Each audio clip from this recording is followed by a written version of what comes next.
Today, the 23rd of June, marks my 1 month anniversary, and I can say the past year went like a flash for me. All the shopping, all the rituals, all the pujas, all the marriage related stuff was hectic, and because of COVID, we had to reschedule, we had to change a lot of things. But regardless, everything is done, and 1 month of my married life has been good as of now. And Rohit is not in town. He went to Kolkata and he won't be in Hyderabad for a week or so. So for the next 2 or 3 vlogs, you guys going to bear this face only. Regardless, I just want to say what's popping YouTube. Welcome back to Two Brother Vlogs, and today we are at the Big Wing Hyderabad. I'm extremely sorry, the security guard was disturbing and he was like, why are you here? Regardless, I really wanted to test drive the CBR 650 or the CB 650 as a replacement for the Street Triple. Those two are inline 4. One is a faired bike, one is a naked bike, but unfortunately those two bikes are not there for a test drive. But today I've got the opportunity to ride the the adventure tourer of the Honda, a baby adventure tourer. It's called a CB 500X. Let's get into the showroom. We'll take out the bike and go for a spin, and guys will let you know what the bike is, how the bike performs. Most of the Hondas actually have this, except for the Fireblade, if I'm not wrong, the new generation Fireblade that has a TFT screen. But except that, I guess all the Honda bikes have this negative display. It's very neat and easy to read. Yeah, camera is recording, the car is blocking.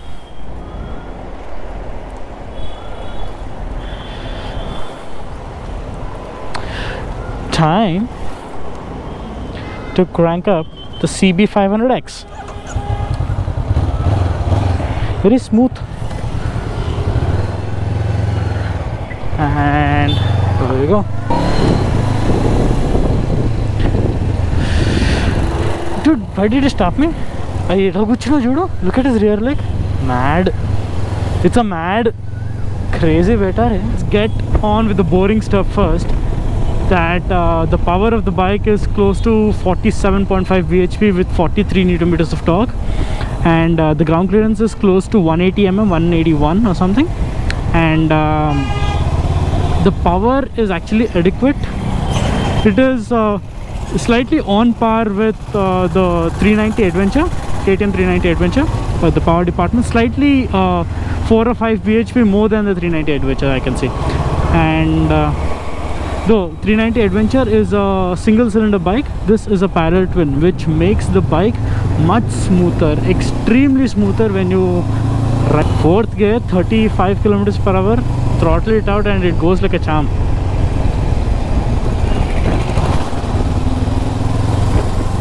Every Honda bike, the Honda's character is like that. The engines are extremely smooth, and you guys know about the reliability as well. Basic simple controls: hazard switch, power switch, ignition kill, high beam, low beam, the Honda traditional language. The horn is actually above the indicator. I got used to it, but whenever anyone purchases a premium Honda, they'll get confused, and it will take some time to get used to that. 6th gear, 40 km/h in the city. Wait, let's go down to 40. Very little bit of knock. Wow, you can pull this bike from 6th gear from 40 km/h. I guess whatever, 150, it might go to 150. Cool, 150 aram se. You set up a few good corners. Let's see.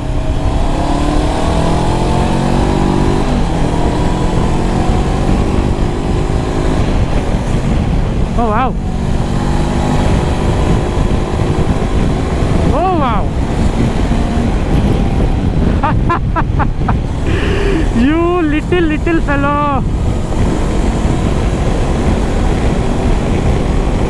You will have a blast.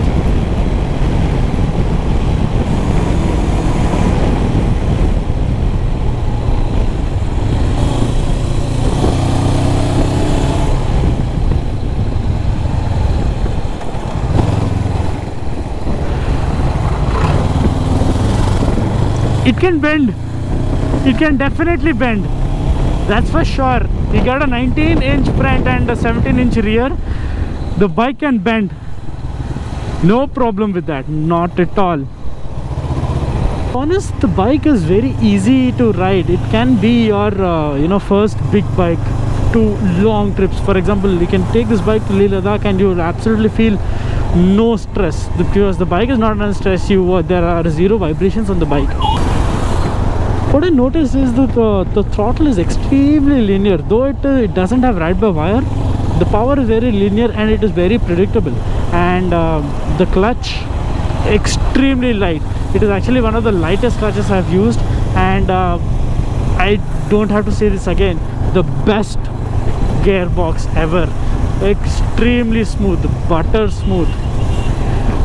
The bike is actually close to 200 kgs wet, that is 200 kgs. You don't feel the weight while riding the bike much, and it is extremely nimble to be go back and forth. Let's take a different route. And you can actually flick around the corners. You can flick the bike easily. You can zip in and out of traffic. The power is adequate. It is not at a level where you'll feel, whoa, this has a lot of power. It is adequate. It is very linear. The bike which I can compare this is with the Adventure 390, and that bike is actually less than half the cost of this. You can get two Adventure 390s. If it is my hard-earned money, I'll definitely go for the 390. But to be honest, you cannot justify. Look at those bumps. Example, those bumps, I couldn't feel a bit. I just went glided over them. But the Adventure 390 is slightly rough, and it doesn't stand out in the crowd much as this bike. That is a very common bike, everyone sees it quite often, and this bike is quite unique. It does miss out on quite a lot of features when compared to the 390 as well, but you will not get this linear ride, and the brakes on this are up here. I can actually easily compare the brakes on this to my Africa Twin, and again, on the other end of the spectrum, if you pay 50,000 rupees more of this bike, you'll get a Versys 650 where the power is a lot more. You'll get easily 20 more bhp.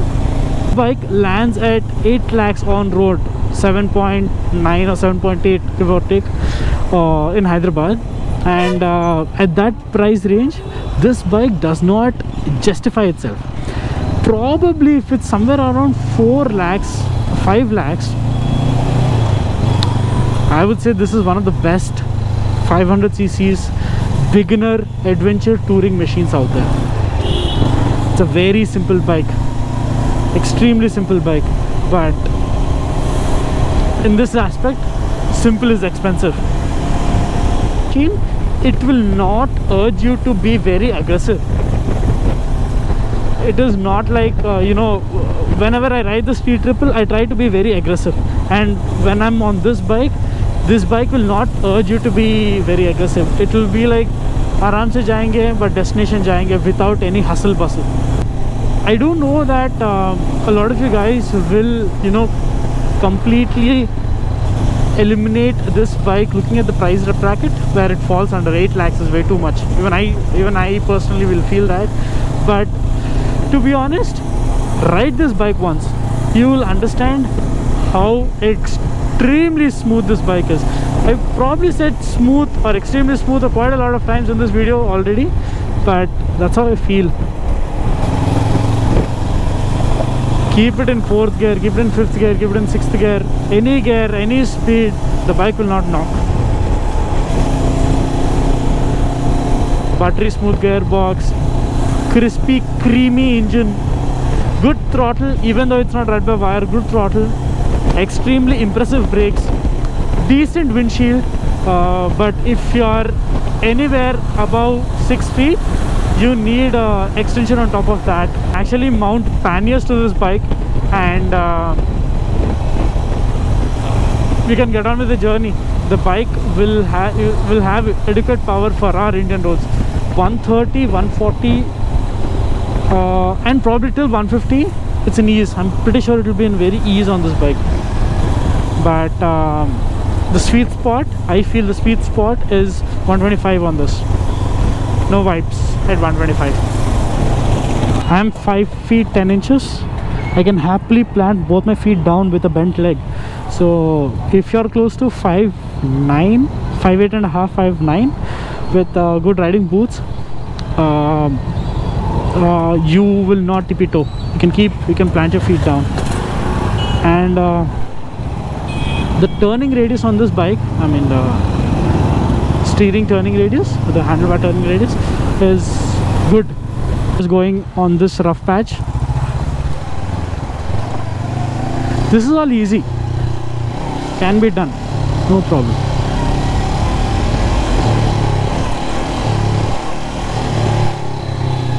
As you don't have any traction control here, if I throttle it out, there's a the entire rear end is trying to overpower the front, and that's a feature I like the most. That is the reason why I turn off traction control. Arre baapre, Lamborghini, Huracan and Aventadors. Baapre. I hate being this part of the city. Makes me feel so jealous. First, when you rev it in idle, it is not great. It is very okayish. It's a very mellow parallel twin exhaust. But on the move, it is actually popping a bit. I don't know if you can hear through this microphone. And on the move, it does pop a bit.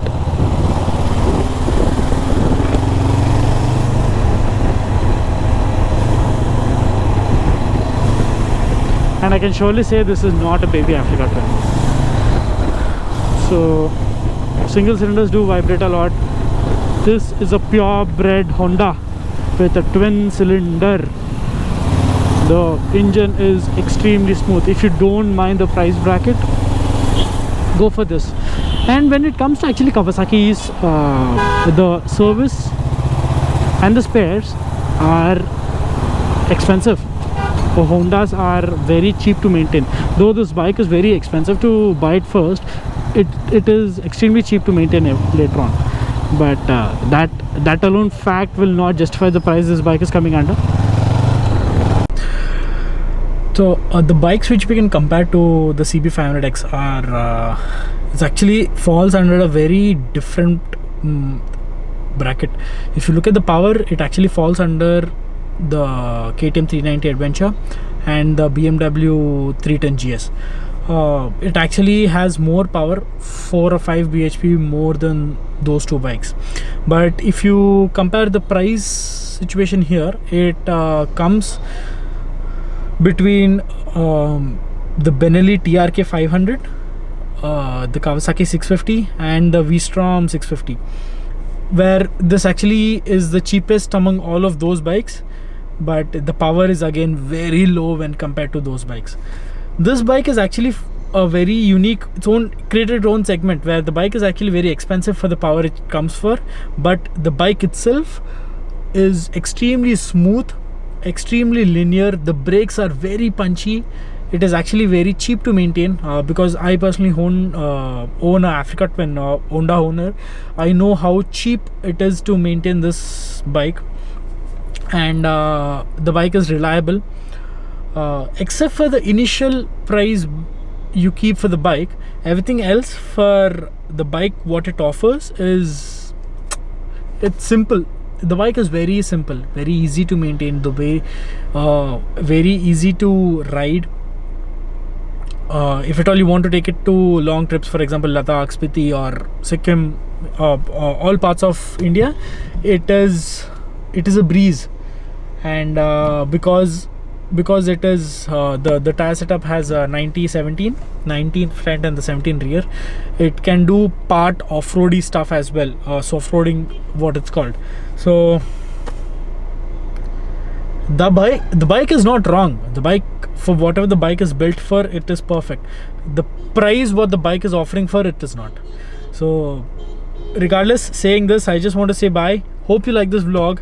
We're going to see this face for the next 2 or 3 vlogs until Rohit comes back. And saying this, peace out.